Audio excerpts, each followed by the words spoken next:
નમસ્કાર વિદ્યાર્થી મિત્રો, BSM 3 ગુજરાતી સાહિત્ય સ્વરૂપનો અભ્યાસ મધ્યકાલીન.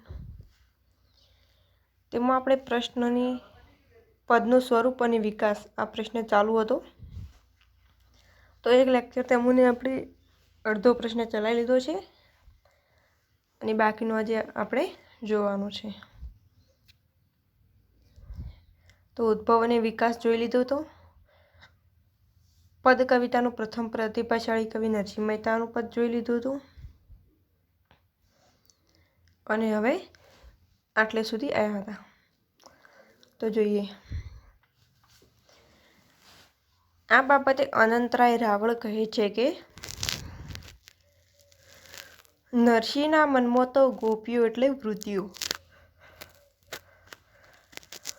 નરસિંહના મનમાં તો ગોપીઓ એટલે વૃત્તિઓ. એનું આત્મામાં રમી રહેવું તે રાસ અને રાધા કૃષ્ણને અથવા કૃષ્ણને ગોપીઓના વિહાર તે જીવનો પરમાત્મા સાથેનો યોગ.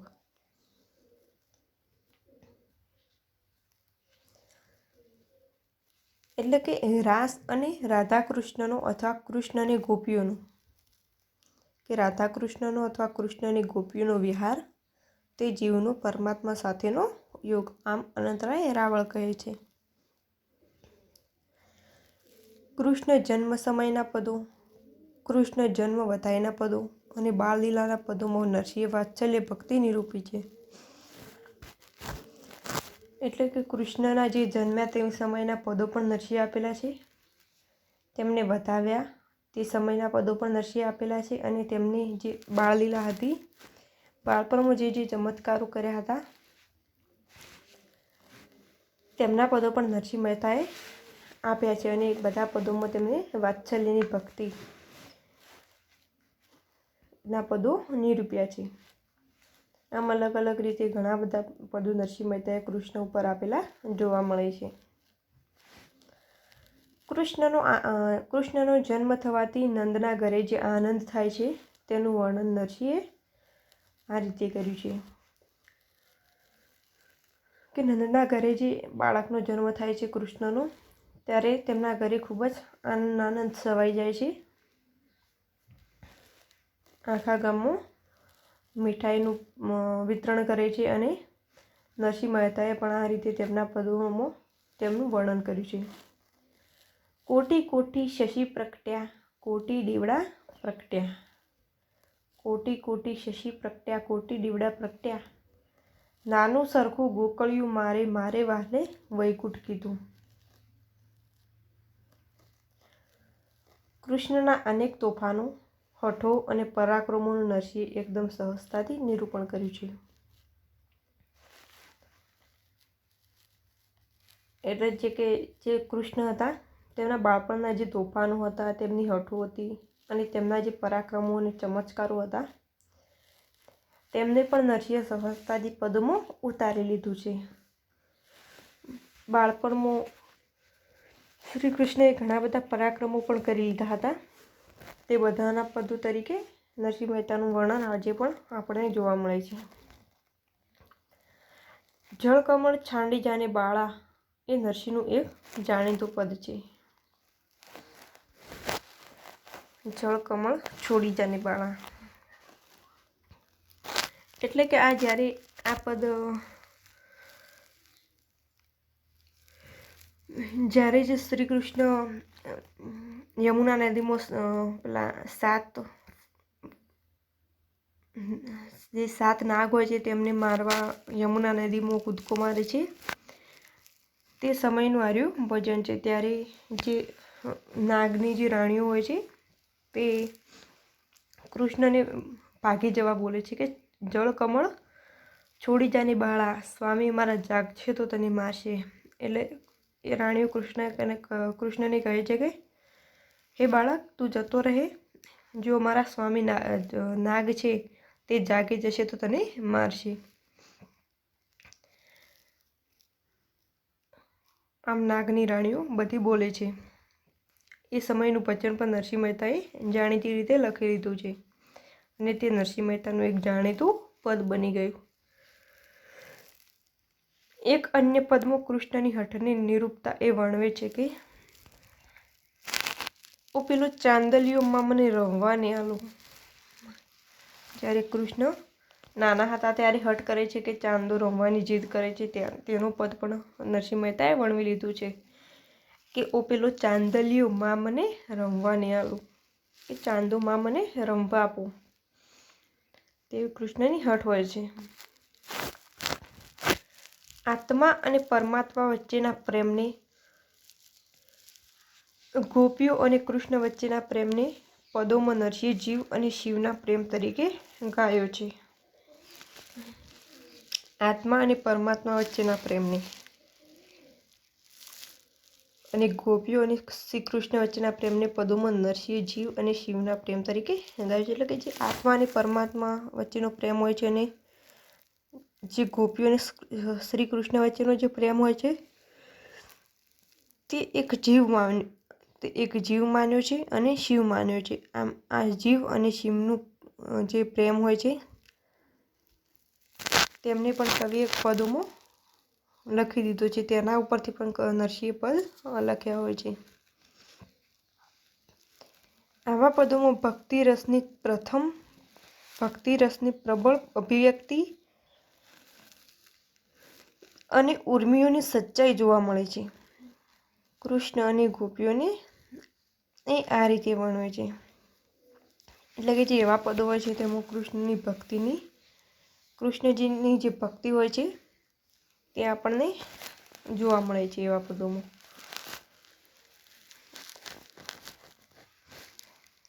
કેસર ભીના કાનજી કસુંબી ભીની નાય રે, લોચન ભીના ભાવ શું ઉભા કુંજ દ્વારે રે, બેમો સુંદર કહેને કહીએ. તો આ પંક્તિમાં નરસિંહ મહેતા કહે છે કે કેસર ભીના કાનજી છે અને કસુંબી ભીની નાય રે, લોચન ભીના ભાવશું ઉભા કુંજ દ્વારે, બેમો સુંદર કેને કહીએ, કે બંનેમાં સુંદર કોને કહીએ, બંને સુંદર જ છે. નરસિંહના પદોમાં પરમાત્મા સાથેના મિલનના આનંદ નિરૂપણની સાથે સાથે સૌંદર્યાનુભૂતિનો અનુભવ પણ થાય છે. કે નરસિંહ મહેતાના પદોમાં પરમાત્મા સાથેનું મિલન છે તેમાં આનંદ નિરૂપવાની સાથે સાથે સૌંદર્ય અનુભૂતિ પણ અનુભવ કરી શકાય છે. એ કલમની પીંછીના લસરકાથી મનોહર ચિત્રોનું નિર્માણ કરી દે છે. કલમની પીંછીના લસરકાથી મનોહર ચિત્રોનું નિર્માણ કરી દે છે. એટલે કે તેમને ચિત્રોનું નિર્માણ કરતાં વાર લાગતી નથી. ફક્ત એક પીંછીના લસરકાથી તે ચિત્રોનું નિર્માણ પણ કરી દે છે તેવું જણાવવામાં આવ્યું છે.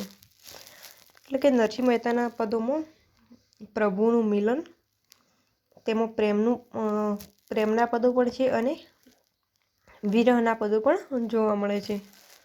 તો આમ નરસિંહે અલગ અલગ રીતે તેના પદોનું સર્જન કર્યું છે.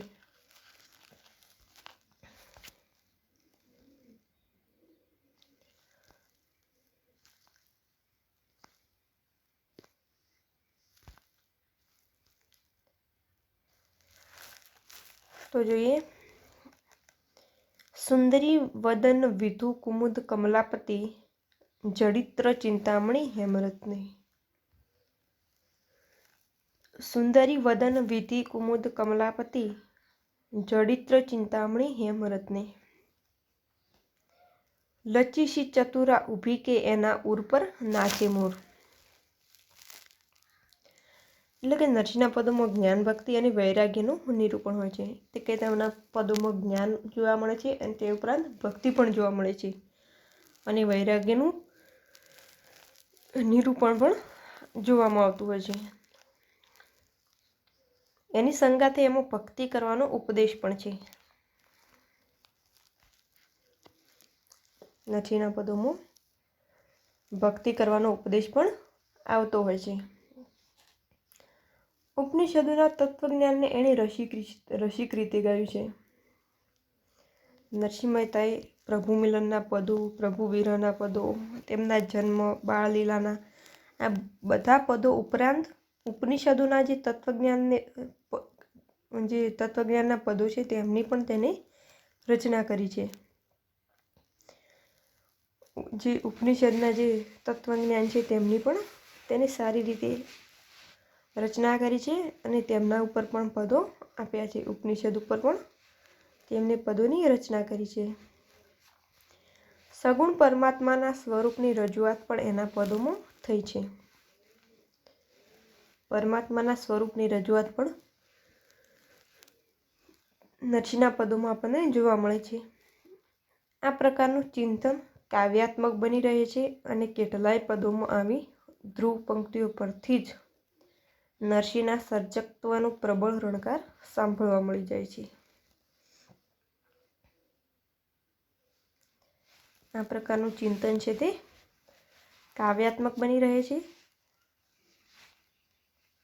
અને કેટલાય પદોમાં આવતી ધ્રુવ પંક્તિઓ પરથી જ નરસિંહના સર્જકત્વનો પ્રબળ રણકાર સાંભળવા મળી જાય છે. તો આગળ જોઈએ પંક્તિઓ. નિરખને ગગનમાં કોણ ઘૂમી રહ્યો, નિરખને ગગનમાં કોણ ઘૂમી રહ્યો, તેજ હું શબ્દ બોલે. પટક માયા પરી અટક ચરણી હરી.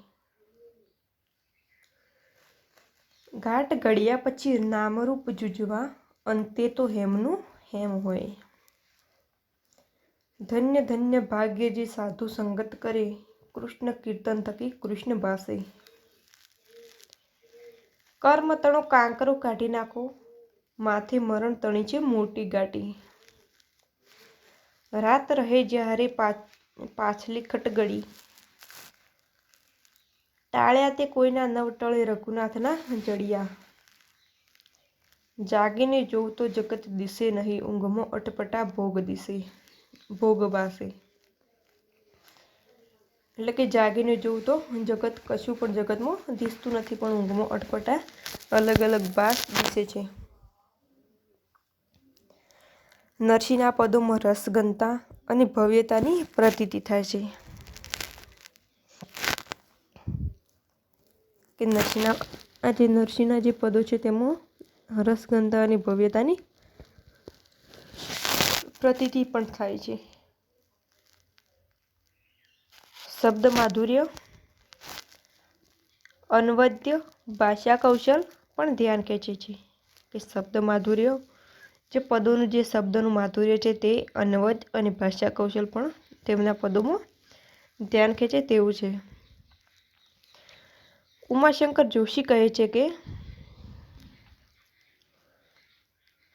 ભક્તિ જ્ઞાનનો સમગ્ર કાવ્યગુચ્છ એ નરસિંહની પરિણીત પ્રજ્ઞાની પ્રસાદો છે. કે ભક્તિ જ્ઞાનનો સમગ્ર કાવ્યગુચ્છ એ નરસિંહની પરિણીત પ્રજ્ઞાની પ્રસાદી છે. આમ ઉમાશંકર જોશી નરસિંહ મહેતા વિશે જણાવે છે. ભક્તિ જ્ઞાનનો સમગ્ર કાવ્યગુચ્છ એ નરસિંહની પરિણીત પ્રજ્ઞાની પ્રસાદી છે. આમ ઈસવીસન 1414-15 1480ના સમયગાળા દરમિયાન થઈ ગયેલ નરસિંહ મહેતા કાવ્યથી સભર પદરચનાઓ આપે છે. એટલે કે વિદ્વાનોના જે તર્ક ઉપરથી, જે અમુક પુરાવા ઉપરથી જે નરસિંહ મહેતાનો સમય મળે છે કે 1414-15 1480ના સમય દરમિયાન જે નરસિંહ મહેતાની પદરચનાઓ મળે છે.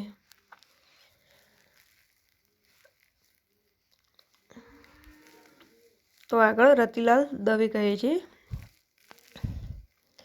કે નરસિંહ પૂર્વે નહીં જણાતા શૃંગાર, ભક્તિ અને જ્ઞાનના પદોની એક પછી એક ચડિયાતી રસસોળમાં તરબોળ બનાવનાર નરસિંહ આપણો સમર્થ વીર્યવંત કવિ છે. એટલે કે નરસિંહ મહેતા પહેલાં કોઈ પણ શૃંગાર કાવ્ય, શૃંગાર પદ, ભક્તિનું પદ અને જ્ઞાનના પદો આ કોઈ પણ નરસિંહ મહેતાના સમય પહેલાં જોવા મળતા નથી. નરસિંહના સમયે શૃંગાર પદો, ભક્તિના પદો, જ્ઞાનના પદો આ પદો પણ એક પછી એક જોવા મળતા હોય છે. ચડિયાતી રસસોળમાં તરબોળ બનાવનાર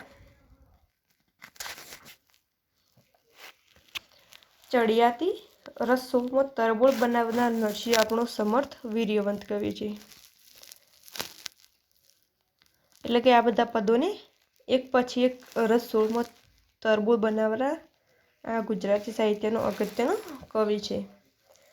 કલ્પના ચાતુર્યવાળું કવિત્વ, રસિક વાણી માધુર્ય, કલ્પના ચાતુર્યવાળું કવિત્વ, રસિક વાણી માધુર્ય, હુબહુ ચિંતનાત્મકતા, લય, સામર્થ્ય, હૃદય પ્રસાદની નજાકત અને ભાષા પ્રભુત્વ વગેરે ગુણને લીધે તે પૂર્વપર કવિઓમાં ઉત્તમ સ્થાનનો અધિકારી બની રહે છે.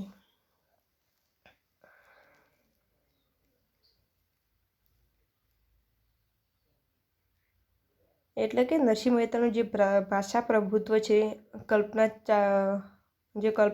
કવિત્વ, ચાતુર્યવાળું કવિત્વ છે, આ બધા ગુણોને લીધે તે પૂર્વપર કવિઓમાં ઉત્તમ સ્થાનનો અધિકારી બની રહે છે. એટલે જે તેમના પૂર્વેના કવિઓ છે અને તેમના અનુગામી કવિઓ છે તેમાં પણ તે બધામાં તે ઉત્તમ સ્થાનનો અધિકારી બની રહે છે. શૃંગારનું લાલિત્ય તેમજ જ્ઞાન ભક્તિની ભવ્યતા નિરૂપણમાં એ સમર્થ સિદ્ધ થયો છે. જ્ઞાન ભક્તિની ભવ્યતાના નિરૂપણમાં અને સમર્થ સિદ્ધ થયો છે. તેના જ્ઞાન વૈરાગ્યના પદોમાં વિશેષત જાત અનુભવ જોવા મળે છે કે તેના જે જ્ઞાન વૈરાગ્યના પદો છે તેમાં તે જાત અનુભવ કરીને પદો આપે છે. તેમનો જાત અનુભવ તે પદોમાં જોવા મળે છે. જ્ઞાન વૈરાગ્યના પદોમાં વિશેષત જાત અનુભવ જોવા મળે છે. એણે વિવિધ રૂપે વિલસી રહેલા સૃષ્ટિ નિયંતાને અદ્વૈત જ્ઞાનના પદોમાં નિરૂપ્યો છે. વિવિધ રૂપે વિલસી રહેલા સૃષ્ટિ નિયંતાને અદ્વૈત જ્ઞાનના પદોમાં નિરૂપ્યો છે અને ઉપનિષદોથી સુપેરે પરિચિત જણાય છે. આમ રતિલાલ દવે નરસિંહ મહેતા વિશે ઘણું બધું કહી દે છે કે તેના સમયમાં કે શૃંગાર, ભક્તિ અને જ્ઞાનના પદોની રચના થાય છે. તે ગુજરાતી સાહિત્યનો વીર્યવંત કવિ છે. કલ્પના ચાતુર્યવાળું કવિત્વ, વાણી માધુર્ય, લય સામર્થ્ય, આ બધાની ભાષા પ્રભુત્વને લીધે તેમના ગુણને લીધે તે પૂર્વપર અને ઉત્તમ કવિ તરીકે જાણીતો બન્યો છે. શૃંગારનું લાલિત્ય, જ્ઞાન ભક્તિની ભવ્યતા તેમના નિરૂપણમાં સમર્થ રીતે જોવા મળે છે.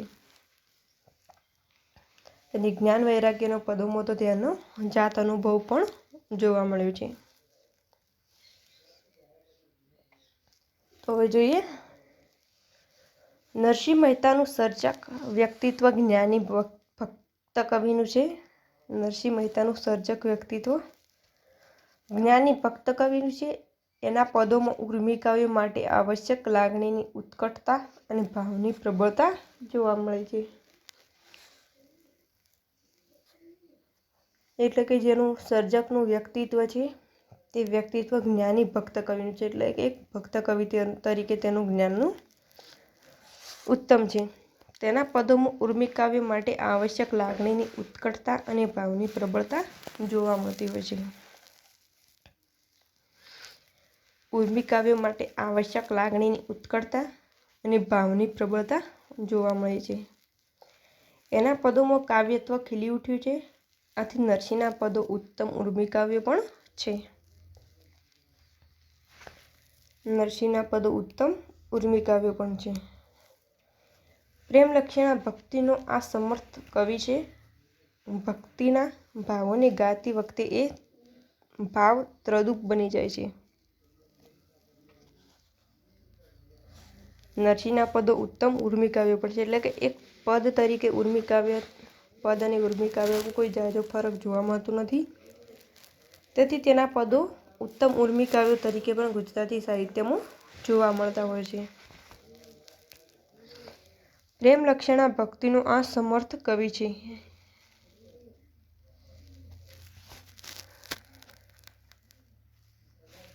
પ્રેમલક્ષણા ભક્તિના પદો નરસિંહ અને મીરાના ખૂબ જ મધ્યકાળમાં જોવા મળતા હોય છે. એટલે કે તેમને નરસિંહને પ્રેમલક્ષણા ભક્તિનો સમર્થ કવિ પણ તરીકે પણ ઓળખાવવામાં આવ્યું છે. ભક્તિના ભાવોને ગાતી વખતે એ ભાવ ત્રદુપ બની જાય છે. ભક્તિના ભાવોને ગાતી વખતે ભાવ ત્રદુપ બની જતો હોય છે. અને આગળ ધીરુભાઈ ઠાકર નોંધે છે કે નરસિંહની કવિતા 500 વર્ષોથી ગુજરાતી પ્રજાના હૃદયમાં વાસ કરી રહેલી. આમ નરસિંહની કવિતા 500 વર્ષોથી ગુજરાતી પ્રજાના હૃદયમાં વાસ કરી રહેલી છે.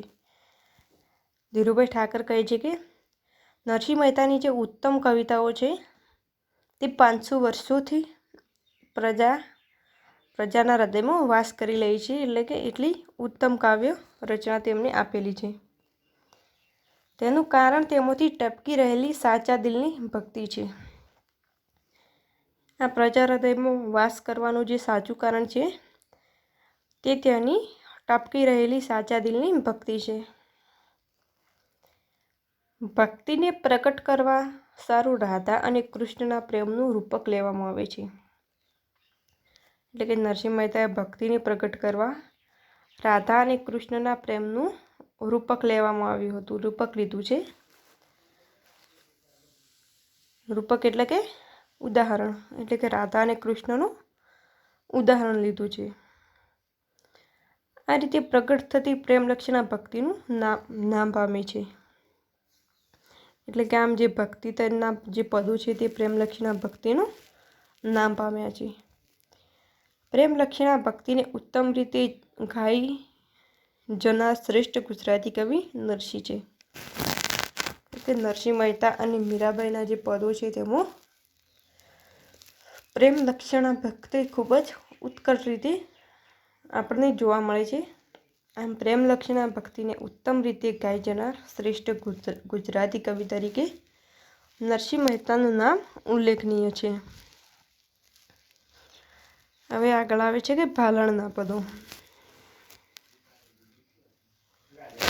કાદંબરીનો પદ્યાનુવાદ આપનાર ભાલણ મધ્યકાળનું કવિ હતું. એટલે કે ભાલણના પદો હવે જોઈએ તો કે કાદંબરીનો પદ્યાનુવાદ આપનાર ભાલણ મધ્યકાળનું કવિ હતું. જેમ નરસિંહ, મીરા, દયારામ આ બધા જે મધ્યકાળના કવિ હતા તેમ ભાલણ પણ મધ્યકાળનું કવિ હતું અને તેમને કાદંબરીનો પદ્યાનુવાદ આપ્યો છે. એટલે કે પદ્યમાં કાદંબરીની રચના કરી છે. તેનું આયુષ્ય સમય ઈસવીસન 1500 થી 1560 અથવા ઈસવીસન 1460 થી 1510 હોય તેવું સૂચવાયું છે. કે અન્ય વિદ્વાનો દ્વારા ભાલણનો સમય 1500 થી 1560 અથવા 1460 થી 1510 સુધીનો હોય તેવું સૂચવાયું છે.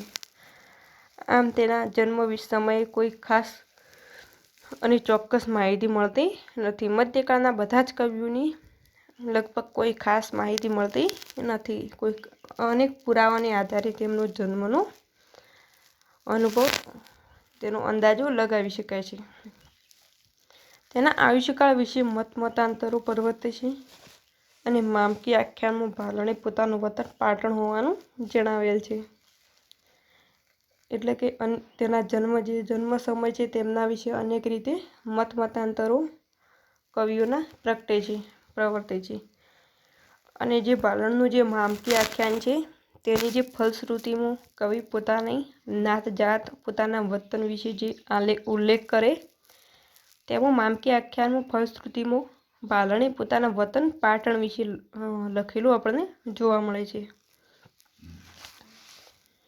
ભાલણ શિવ, શક્તિ, રામ અને કૃષ્ણનો ભક્ત હતો. ભાલણ શિવ, શક્તિ, રામ અને કૃષ્ણનો ભક્ત હતો તેનો ઉલ્લેખ પણ કોઈ પુરાવાને આધારે મળી રહે છે. તે ભાગવત, પદ્મપુરાણ વગેરેનો અભ્યાસી હતો. ભાલણ પુરાણોનો પણ અભ્યાસ કરતો. ભાગવત અને પદ્મપુરાણ પણ આ બધાનો તે પણ અભ્યાસ કરતો. પાલણ પોતાના ગામમાં પુરુષોત્તમ મહારાજ નામે જાણીતો હતો, એટલે કે તેમનું વતન પાટણમાં તે પુરુષોત્તમ મહારાજ નામે તે પાલણ જાણીતો હતો.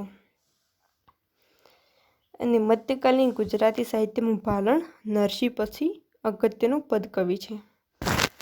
એટલે કે મધ્યકાળમાં નરસિંહના પછી જે આવતો જે પદકવિ છે તે પાલણ છે.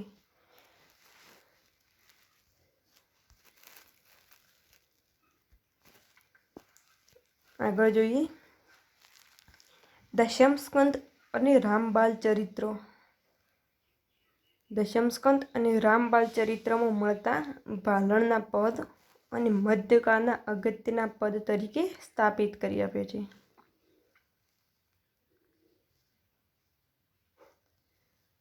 દશમસ્કંદ અને રામબાલ ચરિત્રમાં મળતા પાલણના પદ અને મધ્યકાળના અગત્યના પદ કવિ તરીકે સ્થાપિત કરી આપે છે. એના પદોની ભાષામાં મધુરતાનો ગુણ છે. ભાલણના જે પદો છે તેમાં તેમની ભાષામાં મધુરતાનો ગુણ છે. ભાષાનું લાલિત્ય અને સંગીતત્વ પદોમાં ભળેલું છે. ભાષામાં મધુરતાનો ગુણ, ભાષાનું લાલિત્ય અને સંગીતત્વ તેના પદોમાં ભળેલું છે. સૂક્ષ્મ ભાવ દર્શનથી એના પદો સભર છે. ભાવ મંજુલ સરળ ભાષા પણ એના પદોની ખાસિયત છે. સૂક્ષ્મ ભાવ દર્શનથી એના પદો સફર છે. ભાવ મંજુલ સરળ ભાષા પણ એના પદોની ખાસિયત છે. રામબાલ ચરિત્રમાં આવતા પદો એકબીજાથી સ્વતંત્ર લાગે તેવા પદો છે કે રામબાલ ચરિત્ર જેમની રચના છે તેમાં આવતા પદો એકબીજાથી સ્વતંત્ર લાગે તેવા છે. કેકા શાસ્ત્રી કહે છે કે